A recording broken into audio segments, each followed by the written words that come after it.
కొత్త బిజినెస్ కోసం ఆలోచిస్తున్నారా? ఈజాన్ డిస్ట్రిబ్యూషన్ కోసం కాల్ చేయండి 9154729854. ఇది ఇండస్ట్రీకి సంబంధించింది మాట్లాడగా రాజేంద్ర ప్రసాద్ గారు అప్పుడప్పుడు స్పీచ్ల్లో కొన్ని వివాదాలని ఇలా చిక్కుంటాడు. రీసెంట్ టైమ్స్లో కూడా మళ్ళీ అవుట్ అయింది. మీరు ఎప్పుడు మాట్లాడలేదు? ఆయన పెద్ద ఆయన అని అందరూ ఆయనకి మధ్య కొంచెం షాక్ తగిలింది కదా, కూతురు అవన్నీ జరగడంతో ఆయన కొంచెం మైండ్ మామూలుగా కూడా ఆయన కొంచెం తొందరగా మాట అంటారు. ఈజీ గోయింగ్ ఆయన ఈజీగా అనేస్తారు. నేను కూడా ఉంటా ఏంటో కళ్యాణి అని పిలుస్తారు నన్ను కూడా. మరి నన్ను అందరూ అలా పిల్లరు మరి జనరల్గా. అమ్మ బాగున్నావు అంటారు, లేకపోతే మేడం బాగున్నావు అంటారు, ఏమ్మ అంటారు, చెల్లి అక్క చెల్లిలో ఏంటే అని అనే ఇది ఉండదు. ఆయన ఎవరైనా షూటింగ్లో ఏంటే కళ్యాణి ఏంటమ్మా ఏం చేస్తా ఏదో ఒకటి మాట ఎవరినైనా వే అది. సో ఏంటంటే ఆయన ఈజీ అలా అనకూడదని తెలుసు ఆయనకి, పెద్ద ఆయన. బట్ ఆయన కంట్రోల్లో ఉండలేరు ఆ టైంలో. కొంతమంది కొన్ని ఏదంటారు కదా నోటి అది ఎక్కువ ఉంటుంది. అలా ఉన్నప్పుడు సడన్గా ఆపుకోలేక ఏదో అనేస్తుంటారు. కానీ పెద్ద ఆయన మాత్రం బాగా సమన్వయం పాటించారు బ్రహ్మానందం గారు. మామూలుగా అయితే ఆయన కూడా గట్టిగా ఇచ్చేస్తారు, ఆయన కూడా గట్టిగా రియాక్ట్ అయిపోతారు. కానీ సమన్వయం పాటించారు. ఎందుకంటే వీళ్ళందరూ ఆయనకి సపోర్ట్ చేశారు ఒకప్పుడు. అంటే బ్రహ్మానందం గారికి వీళ్ళందరూ చేయూతలు ఇచ్చిన వాళ్ళు కాబట్టి ఆ కృతజ్ఞత మేబీ ఆ భక్తి అన్నీ ఉన్నాయి. కానీ మనసులో బాధపడిన జనాలందరూ తిట్టేస్తున్నారు కదా, ఈయన బదులు వాళ్ళు తిట్టేస్తున్నారు. సో ఆయనని మనం ఏమన్నా కూడా పెద్ద ఆయన అన్నీ తెలుసు, అందరూ నా వాళ్లే, వీళ్ళు నా ఇంట్లో మనుషులు, వీళ్ళు నా ఫ్యామిలీ, మూవీ ఇండస్ట్రీ అంతా. సో వీళ్ళందరికీ నేనే ఇది చేసా. నేను కూడా ఆయనతో కలిసి చాలా యాక్ట్ చేశాను. రాజేంద్ర ప్రసాద్ గారితో కలిసి మేము చాలాసార్లు కలుస్తాము. అది అంటే ఈ మా అసోసియేషన్ బయట ఏదైనా ఫంక్షన్స్లో బాగా మాట్లాడతారు. నేను గాలి సంపత్ అనుకుంటా అరకులో షూటింగ్ చేసాం.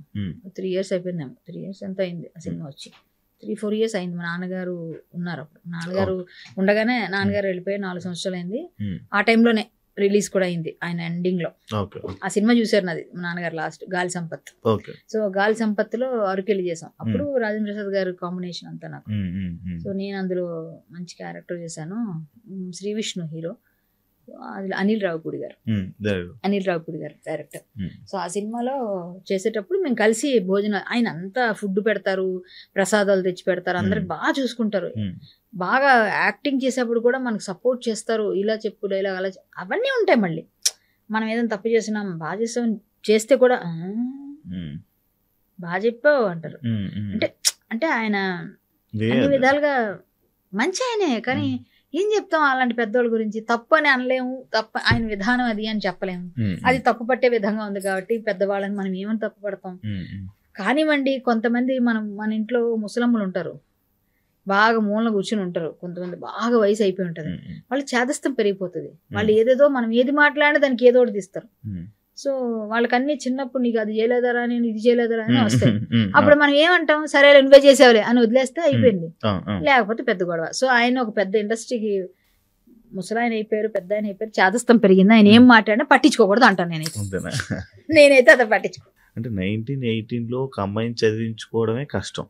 అలాంటి టైంలో మీరు చాలా కళలు లైక్ సింగింగ్ కానీ అంటే చదివించడమే కష్టం. అలాంటి టైంలోనే హరికథలు, పాటని కానీ, డ్యాన్స్లని కానీ ఇవన్నీ నేర్చుకునే ఇది అంటే అటు సైడ్ ఎలా వెళ్ళారు, ఎలా రాగలిగారు అని? చిన్నప్పటి నుంచి నేను హరికథ వింటూ పెరిగాను ఇంట్లోనే. సో నేను ఆ వింటూ పెరుగుతున్నప్పుడు నాన్నగారు హరికథ నాకు చిన్నప్పటి నుంచి, మా నాన్నగారు మృదంగం వాయించడం, మృదంగం ఆల్ ఇండియా రేడియో మృదంగ విద్వాన్. ఆయన పెద్ద పెద్ద హరిదాసులకి, అప్పుడున్న పెద్ద పెద్ద హరిదాసులకి నాన్నగారు మృదంగ ఇష్టం.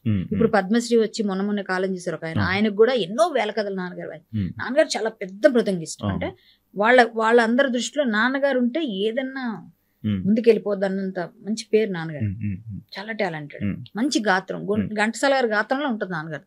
అందుకే ఆయన అలా పాడేవారు ఘంటసాల గారి పాటలు. మేము కూడా నేర్చుకునేవాళ్ళం. సో తమ్ముడు నేను ఇద్దరం చాలా చిన్నోళ్ళం. తమ్ముడికి అంతే 1 year, మీరు చెప్పిన 80కి. సో నాకు వాడికి 1 year డిఫరెన్స్. సో నేను ఏమంటానంటే, ఇప్పుడు ఈ విధంగా మేము చిన్నప్పుడు నేను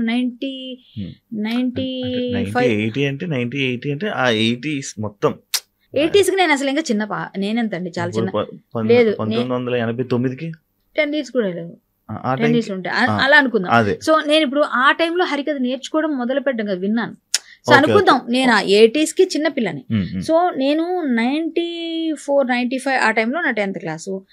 ఆ టైంలో నేను అలా ఉన్నాను కాబట్టి నేను అప్పటికి కరాటే నేర్చుకున్నాను, హరికథ నేర్చుకున్నాను. చదివించడం కష్టం. మా ఇంట్లో మేము కష్టాలు పడి వచ్చాం. మా నాన్నగారు చాలా కష్టపడి మమ్మల్ని పెంచారు. మాకు ఫుడ్ తినడానికి కష్టపడాల్సిన రోజులే అవన్నీ.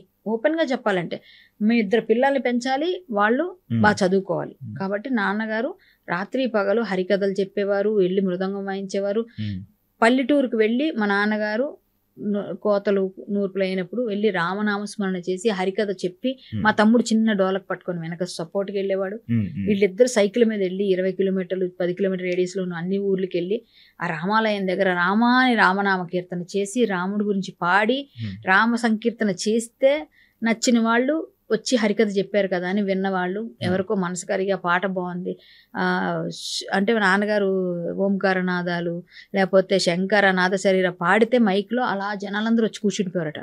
ఆ పాట విని వచ్చేసేవారు. అంత మంచి గాత్రం నాన్నది. సో వచ్చి మా పిల్లలు ఫీజులు కట్టుకోవాలి కదా అని ఆయన కష్టపడితే ఈ రోజు కరాటే కళ్యాణ్ ఉంది. ఆ రోజు నాన్నగారు వెళ్ళి అక్కడ వెళ్ళి కష్టపడి రూపాయి, 2 రూపాయలు, 5 రూపాయలు ఇన్ని వస్తే ఆ చిల్లరలే అంత రూపాయి నోట్ల కన్నా కూడా చిల్లర ఎక్కువ ఉండేది. రూపాయి, 2 రూపాయలు, అర్ధ రూపాయి, పావలా ఇవన్నీ ఆ టైంలో అవే ఎక్కువ. కానీ అవన్నీ నేను ఉదయాన్నే మాకు నైట్ ప్రోగ్రామ్కి వెళ్ళి వచ్చేసరికి 12, 11 నేను పడుకుండిపోయేదాన్ని, నాకు తెలియదు. సో తమ్ముడు నాన్నగారు నిద్ర ఉండేది కదా, వాడు పాపం చిన్నప్పుడు వచ్చేవాడు నాన్నగారితో పాటు వచ్చాడు. ఇలా సైకిల్ మీద కూర్చుని నిద్రపోతుంటే ఇలా ముందును కూర్చోబెట్టి తక్కువ వచ్చేవాడు. 11 అంతే. అప్పుడు 11 అంటే నిద్రపోవడం అంటే ఎక్కువ. 7కి మొదలు పెట్టినా 7కి మొదలు పెట్టినా కవిట్లో మా తాతగారు శ్రీకాకుళం 7:30కి అక్కడ పడుకునేవాళ్ళం. మా ఇంట్లో కూడా అంతే 9 లోపల. ఇప్పుడు కూడా అప్పుడు మేము 7-8 గంటలకు పడుకునేవాళ్ళం చిన్నపిల్లలం కాబట్టి. ఎవరైనా అంతే అప్పుడు ఆ ఊర్లో. సో నాన్నగారు 10, 10:30, 11కి వచ్చేవారు. నేను పడుకునేది నిద్రలోనే. ఉదయం లేచాక నేను తమ్ముడు ఇద్దరు లెక్క పెట్టడం అవన్నీ. 20 వచ్చింది, 30 రూపాయలు వచ్చింది, 50 రూపాయలు, ఇవన్నీ మా అమ్మ జాగ్రత్త చేసి చిట్టీలు కట్టి లేకపోతే అవి చేసి ఇవి చేసి మా ఫీజులు కట్టి ఏదో పుస్తకాలకి వాటికి ఫీజులు పెద్ద ఉండవు, గవర్నమెంట్ స్కూల్లోనే చదివాం కాబట్టి. కానీ పుస్తకాలు బట్టలు ఉంటాయి కదా కామన్గా, మా పిల్లలు బాగా పెరగాలి అని అట్లా మమ్మల్ని అందరినీ కష్టపడి నాన్నగారు చదివిస్తే మా తమ్ముడిని నన్ను ఈ రోజు తమ్ముడు కానీ నేను కానీ ఒక స్థాయిలో ఉన్నాం. మేము ఏ చెడు అలవాట్లకి మేము వెళ్ళలేదు. ఎందుకు అంటే కష్టాలు చూసాం. మనకి ఇప్పుడు ఇండస్ట్రీలో వచ్చి 25 సంవత్సరాలు పబ్బు తెలియదు. ఏదైనా రిలీజ్ ఫంక్షన్స్ కి వాటికి వెళ్ళడం తప్ప పర్సనల్ గా నేను ఎప్పుడు నేను ఎప్పుడు వెళ్ళను. చూసుంటావు నువ్వు ఎక్కడ కనిపించాను నేను ఎప్పుడైనా? ఏ పార్టీలో కనిపిస్తానా? కనిపించండి. ఎందుకంటే నేను అది కాదు.